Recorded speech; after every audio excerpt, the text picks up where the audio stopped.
in your home, along with the best products like Marvin. These are the reasons we're proud of our 5-star reviews and family legacy. No gimmicks, no pressure, and upfront pricing are why Woodland Windows and Doors is your trusted window and door expert in Chicagoland. Visit woodlandwindows.com to book your free in-home expert consultation. That's woodlandwindows.com, or stop by our showroom at the corner of Lake and Geary in Roselle. Now, from the Signature Bank Studios, this hour of the Shaun Thompson Show is sponsored exclusively by DonleyAuctions.com. They need your guns. Sell for top dollar. DonleyAuctions.com. From the streets of Melrose Park to the trading floor of the Merc, he's fought for every dollar he's ever earned. And now, with personal liberty and our system of capitalism under assault in America, he's here to seize back our rights from the government. With a cigar in one hand and a copy of the Declaration of Independence in the other, he's Shaun Thompson. And this is the Shaun Thompson Show. Some folks are born made to wave the flag. Ooh, they're red, white, and blue. Squirrel, it is true. And when the band Capitalism plays that built the youngest and the richest country with the highest quality of life for everybody has but one flaw, Squirrel. You know what that is? You have to participate, you lazy, useless bastard. So success is really only for winners. Losers hate it. It's not what I think, it's what the facts show. When you look over the past year, manufacturing productivity has gone up to the highest level it's ever been. The past 2 months, we've had record-breaking export numbers for the United States, over $300 billion in exports in January and February. We've seen the trade deficit go down by 24% since April. So Americans are making more stuff, they're getting paid more to make it, and they're selling more of it overseas. So on every count, it's been a big win. Only the ones that are useful. The useless will drag you down every time. Whether it's your cousin, your nephew, or your kid. If it's a Hunter Biden, you got a problem on your hands. My next guest knows this all too well. A wide range of experience in money. From cash equities, commodities, financial products on 3 main continents. Scott, the cow guy, Shellady, I saw you on Varney. Was that a big bow tie or was it my eyes? It's a big bow tie. I wear a bow tie now. It's easier. Really? All right, what'd you get? I don't spill my food on it anymore. You were dashing, man. When you had the tie, you were debonair. You were. Come on now, don't let yourself go because you're on Varney now. I've been doing it for probably 10 years. I know. In fact, how long ago was it when you started to really kind of make a way? Because it wasn't Fox. Fox was new then, right? Was it CNBC? I've been on. Yeah, he started about 15 years ago, and I started on his show just after he started. CNBC wouldn't have me on anymore because they didn't like my cow jacket. You had to have the blue jacket, white shirt, red tie. Well, you also told the truth. And that's a nasty habit you have. You refuse to promote nonsense and propaganda. So you can't be a socialist. You can't be a Democrat. You can't be a Marxist. And it's sometimes hard to be a Republican, but you can always be a capitalist in this country, can't you? Yeah, absolutely. And we need more of it. And today is a great reminder of the hurdles we have. And the reality of the success that has been happening, much to the chagrin of government frauds and government assets. It sickened me, all those Biden years, to have these idiots pretend their markets and jobs were being created when all of it was financed through government spending. And now to see that he's not only just pulled back spending in the arenas of eco-Nazi agenda and climate and all that bulldung, he's fired 300,000 government workers, which is a true drop in a bucket. But it's the first time in decades we've actually fired these suck-ons, isn't it? 100%. And back to your point about Biden, you pour $9 trillion into this economy and not give anybody anything else to spend it on, you end up with, June of 2022, we had a 9.1% inflation rate, CPI. And then I did a little homework, and everybody's been bitching about $4 a gallon gas. And I went back to 2022, and the average price ranged from $3.95 a gallon, which is where we're at basically now, to up as high as $4.50, the average, $4.50 a gallon for the year. And we had a high of $5.01. So I think it's really, I'm irritated because folks can't give 2 or 3 months of higher gas prices for a reason, right? We didn't know why we had a gas price problem back then when they were trying to get rid of gas vehicles too. But this is a great example of we have a reason. There's something behind it. We're going to get over it, and the gas price will come back down versus this levitating of this money that they poured into the system and watching everything, not just gas, go through the roof with a 9.1% CPI in June of 2022. Well, it's because after he stole the election, he was sworn in. One of the first things he did is he killed the Keystone Pipeline. And if people remember correctly, it was within 11 months. 11 months, he had driven the price of oil to $111 a barrel. But, you know, I've narrowed this into what the problem is. And you could see it among the people who are forced to live in these Democrat areas. Subconsciously, Americans know when a Democrat is in charge, they are failures. You have to grade them on a curve of stupidity and corruption. It's built in. If it's a Democrat area, New York, New Jersey, Chicago, L.A., wherever they are, subconsciously you know you're getting financially raped and robbed. The taxes are going to go up and your quality of life sucks. That's the flaw of humanity. We can live lower much easier than we can have a standard to live high. And that's what I boil it down to. And you could see it in the character, the difference of the citizens. When you are around the Democrats, they are low-living son of a guns, and they don't care about stuff. They just want to be subsidized for it. Yeah, I've been doing a lot of stories on this too lately, Shaun. I mean, look, it's organized theft, but you've got that proposed 5% tax on billionaires and on their net worth in California. It hasn't gone through yet, but they're watching people jump off that ship with their hair on fire. And Washington State, again, another one, they passed a 9.9% millionaire tax. You're going to have a lot more of that in New York, and New Jersey. And now Michigan is proposing a 1% 10 millionaire tax. And they're doing it in the face of all their constituents, while billions, maybe hundreds, maybe $100 billion worth of Somali fraud has been taking place. But they're going to go back to their constituents and soak them for some more money because they need to re-up the coffers. I mean, it's absolutely. I mean, these people. I mean, sometimes the Republicans get on my nerves too because they don't really have a good handle on the debt either. But I'm telling you, when you want to give the keys to the Democrats, they're the party of stupidity when it comes to how to handle money. Look, they wanted to forgive student loans. Are you kidding me? No cash bail. Are you kidding me? A third grader knows that when you take cops, defund the police, there's going to be more crime. I mean, these people are just financially and socially. I don't understand. There's no other way to say it, but they're illiterate. They can't run anything unless they can grab something and put it in their pockets. Well, and when you look at the country, right, it's set up for this. It's compartmentalized, right? So everybody feels a victim of circumstance, a victim of their own demise, and they don't understand it's every single area. I like to tell people every municipality, every city, every county, every state that's run by this party is in the same problem. I was having lunch with a friend of mine, new friend of mine, who I really like, good guy, and you could see it makes it three now. Yeah, I got three friends, and he's a very interesting guy, and starts with nothing, right, and does very well. He's in the New York area, and he's a multitude of businesses, right? And we were talking about taxes because it's only the people that pay taxes that give a rip about them. And in the big beautiful bill, there have been so many changes where people who own businesses, they get a dollar for dollar credit on the expansion of those businesses. Did you know this for the real estate business? If you have a second home now, you get to deduct all the costs, whether you have a mortgage on it, whether you have operating expenses, whatever it is. So it's the first time in 250 years outside of Washington, you have a man who's the president, who's orchestrating the government, who wasn't cultivated in the government corruption.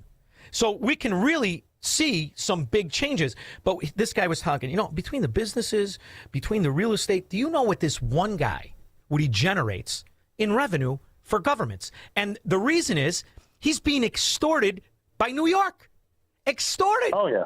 So you cannot have respect for your work. You cannot have respect for your money and tolerate this abuse. And when you look at the Democrats, look at who pays taxes. And I'm serious. If they do pay taxes, they derive their income from government spending in the first place, so they can never pay taxes. So you have a snake eating its tail, and it's that fundamental economics where if you make $70 million a year, but it comes from a government writing you a check for $70 million, if you pay 20%, 30%, if you pay 50%, you're not a taxpayer because it's an expenditure in the first place. You can never be a taxpayer unless you pay $70 million in $1, and congratulations, you paid $1 in taxes. And nobody gets it except people who work. And, I do this every year, and the people really need to listen to this, but you realize, and this is why it's scary that these people are in charge of some of these states, these blue states, because they're running the golden goose out of the states because they're taxing them. But the top 1% in America pays 40% of all income taxes. And if you expand that out to the top 10%, they pay 72%. And the top 25%, they pay 87% of taxes, while the bottom 50% pay 2% of the taxes. So when you say their fair share, can you please put a number on it instead of just saying their fair share? Because that's different for everybody out there. I mean, I've just about had enough. This is getting crazy because what they've done is they let all of these illegal immigrants into their cities and states, and they've drained the coffers because they've had to house them, they had to give them medicine, and they had to give them food. And now that they're broke and they've got these massive budget holes, they're turning around and going back to the people that live in those states of poor Minnesotans, and saying we need more tax money to fill up the hole that we gave away to the illegal immigrants. And all the while, this Somali stuff's going on underneath their nose. I mean, I would be absolutely livid, which goes to show you why 11 states in the Southeast, right? Tennessee's one of them, Florida, Texas, you can guess. Those 11 states, they have a combined GDP of $9 trillion annually, because they've been growing so fast. Hold on. That's third place in the world behind China and then the U.S. That's how big this is now becoming. And, end on this, in the last 5 years, 70% of the population growth has been in those 11 states. They are voting with their feet. They're proving that it's not going to work anymore. To your point, remember you said they want to have different currencies for different states. It's happening right in front of your face. People are moving with their feet, and they're going to fall in on themselves. Well, it's a funny thing because they hide behind a word of virtue that doesn't exist, and it's called it's called entitlement. And when you take a Social Security number, and you take an American citizen or an illegal and you pretend he's an American citizen, and you expand those entitlements out to where it's more beneficial to be a welfare suck-on than it is to go to work and try to pay for your own stuff, you've destroyed the principle of what property and what America is. And you then incentivize through rewarding failure, rewarding degeneracy, to a level where it's very hard to keep up if you're not in the best circumstances or you start off very low. And that's the idea of it, to normalize the fact that a Social Security number in this country could potentially be worth, from the time you're born to the time you die, millions of dollars. Millions. And you take an illegal alien and they have 4 kids and you put them all in grade school and it's $33,000 a head. Well, right there, until that guy pays $246,000 in taxes, he hasn't paid $1 in taxes. And you keep pretending that there's a benefit to this. There is no benefit aside from another name, another head, another breathing entity to take money from debt, because it's not taking money from us anymore. We're operating a functional bankruptcy for decades. They're not taking money and redistributing it. They're creating debt and redistributing it. And and we're now living like a ghetto financier accountant, where we're pretending we pay the interest only and we're afloat. I say the American economy is a functioning bankruptcy because we allow it to continue to borrow money. And the minute it can't, it's game over. Right. And, you look at our debt to GDP of roughly 125%. So for every buck we make, we spend $125, $1.25. But our legislation. What are you, Hunter Biden? Like, what are we all, Hunter Biden? The hell's going on? But if you look at the rest of the world, the debt to GDP ratio in Japan is like 220. So our legislators are like, we got to roll out a runway. Yeah, we got to way more. That's how they think. So it's a disaster. I agree with you. And it's like getting a lap dance. It's like getting a lap dance after the fall of the Soviet Union. You want to get the one that smells the least, but they all stink. Well, yeah, no kidding. So here we are. I'm gonna have to throw out these pants again. Son of a gun. Yeah. Go ahead. Oh no, Paul. No, I was just gonna say.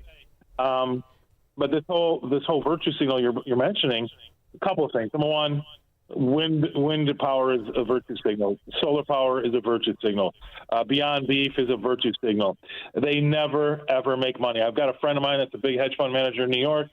He doesn't invest in any more virtue signals because he's lost so much money doing it. It's a waste of time. And to some degree, Electric vehicles are also virtue signals. So you got to be careful about getting behind these virtue signals because they don't make money and they end up blowing up in your face. And generally speaking, I mean, come on, Solyndra.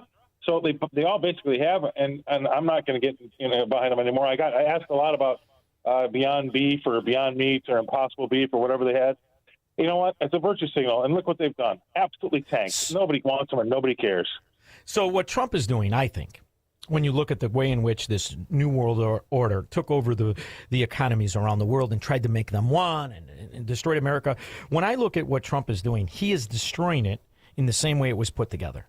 And he's doing it through foreign policy and some domestic. But more importantly, what he has done with this Iran and what the Middle East, I think, is absolutely brilliant. And now that he gave him the Bronx tale, now you can't leave. The oil's building up. They can't sell it. We've got ship after ship, hundreds and hundreds of millions of gallons of oil in tankers that are coming to the Gulf of America, and they're going to pull it out of America. He is changing the distribution and the world economy for the most important commodity on the planet, and I think this will set a bull market in stream for 100 years. I really believe that because we've been floating this Middle East and this bull dung for too long, and he's changing it. We're going to be everything, and that's how you grow out of this financial bankruptcy. Do you see it differently? Yeah, no, we can grow out of it too, but we need to stop our spending as well. I mean, it's an absolute. And I'm disgusted that Doge is not doing anything anymore either. But we spend way too much money, and there's a lot of fraud still. Look at California is going to be bigger than Minnesota, so we need to stop spending, and at the same time have a lot of these Trump things come true. And you know what? It's going to be tough for him at the midterms. I talked about this today on my show. He needs the oil price to come down faster than he thinks it can. But at the same time, he needs to start getting out on the stuff and getting more credit for all the things. Look, earnings are coming in 15 to 20% higher. You're getting a tax rebate of around 11% higher than you did last year. Some people up to 20%. I mean, we've got margins that are doing very well. We had 173,000 jobs, if you want to believe the BLS blowout number last Friday when we had the last job number. So he's got a lot of great things going. And I just talked to a business owner yesterday that wanted to buy a car. He's like, I didn't realize that if I bought an $80,000 truck, I could expense 100% of it because of the new rule and the one big beautiful bill. And then he says, if I don't feel like expensing 100% of it, I can also write off interest on my payment. Correct. I mean, he's like, this is amazing. And so you're going to find that's empowering a lot of small business in this country, which the country runs on small business, by the way. So of course it does. We're going to have it. We could be set up for an economic boom. We had a short-term hiccup, but we had to do that to get rid of a state-sponsored actor of terror that had nuclear weapons. And you know as well as I do how important real estate is to the economy of the country. And now that he makes it easier for people to hedge out of bad real estate in Democrat areas and buy real estate in well-run areas, and you get to expense that second home, you've never been able to do that. So in order to buy a second home up until the big, beautiful bill, you had to just be able to afford it and eat the 100% of the cost of that second home. And all of the rules that went along with it, he has changed it. So he's made it advantageous for people to finance second homes and be able to deduct it on their income. I have relatives, I was just talking to them, relatives who have taken advantage of this, and the first time in years it's changed where they go from stroking a check to maybe getting a check or different things. So the growth is yet to come when it comes in real estate, when it comes in business reinvestment and growth of the private sector. And that's what he needed to do to thread that needle. Because if you're going to do it, you have to outpace inflation, which is the destruction of your dollar. And you have to grow and incentivize the small business, which is the most important, and the growth and reinvestment in privatizing the economy. After all, look at Barack Obama, $9 trillion. Joe Biden, $9 trillion. If you look at what Trump added in his first term of the $6 trillion, the vast majority, I think it's 3.2, came in COVID year when they shut everything down. They made the money go out the door. Yeah, that was COVID, and I don't think he was really on board with that, but he got pressured into it too. Absolutely. So I think I'm very optimistic. Now, the second, and you know, people talk about the midterms. Listen, it's a simple message if the Republicans can pull their head out of their shoe, and I clean that up for radio, and say to them, do you want to be bankrupt like New York or Chicago? If you do, vote Democrat. Do you want to be infiltrated with illegal aliens and the cost of illegal aliens like California? If you do, vote Democrat. If you can't get that simple message out in the year 2026 with people with an IQ over 60, if you're not walking around and talking like Barney Frank on a Saturday night with your underwear in your ear, then you cannot be a Democrat. Yeah, I mean, I don't know. It gets harder and harder as the years go on. But speaking of people that just don't understand the fiscal responsibilities, what's really happening in government, and I'm not an absolute diehard crazy Republican. I am a capitalist like you, but I'm just a common sensocrat, Shaun. A common sensocrat. You know what? It's not cool to forgive student loans. Some people didn't take them out and went to college went and started a business because they didn't want to spend the money. I mean, there's so many things that were wrong with that morally. I couldn't believe that it got through the country because they're going to vote for it because it's going to save them money. But it's an absolute travesty. I can't believe the things that happened in this country in the last 5 or 6 years because it just it flies in the face of common sense. So I think that Donald Trump, whatever he says and tweets, I don't care. His actions tell me what he is, and he's a common sensocrat. Well, I'll tell you, too, I'm not only am I not a Republican, I simply will not support anyone I don't agree with. I won't do it. And it's funny because I met Byron Donalds down here in Florida. He's my congressman. I've had a cigar with him. We had a small conversation. I talked to him, and I really liked him up until when he said the pathway to citizenship. He's joining this Salazar and this Mike Lawler scumbag. These are all Republicans. They're done. I'll never vote. In fact, I took a ride out by a friend of mine. He's called the Conservative Ant. Did you ever hear of this kid? Great kid. No. His father is a fan of the show. I interviewed him. He's got a Patriot store in Cape Coral. I said, come on, get in the car. I told the family, let's go. We went up to Cape Coral. He had a guy running, Paul Renner, who is a congressional candidate. He's like at 3%, 4%. And Donalds was at 30-something%. Donalds is on the way down now. You have to be diligent in who you support. You cannot give quarter to frauds anymore. The days are over of the Tea Party suck on frauds like Kinzinger and Walsh. You can never be duped again. Not only would I say I'm not a Republican, if you are not a hardcore American, principles, speaking of a conservative level of finance, you will not get any support. And that's how it should be. Don't you think? If we're really going to change it, we have to change the lesser of two evils. Yeah. What are you going to do? Yeah. No. You're exactly right. I'm 100% on board on that. I think I get frustrated just like you do because there are some parts, you can't agree 100% with whatever, but the big stuff you got to draw a line on, and I think you did, and that's right. I mean, I still stand by my common sensocrat. I'm going to get a T-shirt with that because you know if it's right or wrong in your gut of all guts, and that's the problem. People ignore it because there's some cats waving in their face. You watch this guy, Paul Renner. He was the Speaker of the Florida House for 2 years. He's a wartime veteran. I went and shook his hand. He was a prosecutor, just an honest, good guy, and he just wants the best for the country. You keep an eye on this. That's the kind of people we can only support. Forget Byron Donalds. If he runs for governor and he wins the Republican, I got news for you. I'm smoking cigars walking on the beach, which would change from yesterday in no way whatsoever. So in the meantime, at 12:30 to 1:30, you have to tune in to the Cow Guy Close on RFD TV with Scott Shellady, my friend. Thank you for making time for me, brother. I love it. All right, brother. Talk to you next week. Thanks. I love you too, brother. And we'll be back with your calls and comments. He's Shaun Thompson. Hello, Mr. Thompson. And this is the Shaun Thompson Show on AM 560. The Answer. For 25 years, Applied Mechanical Sales has kept Chicago's commercial buildings warm and running smoothly. From schools and churches to high-rises and hotels,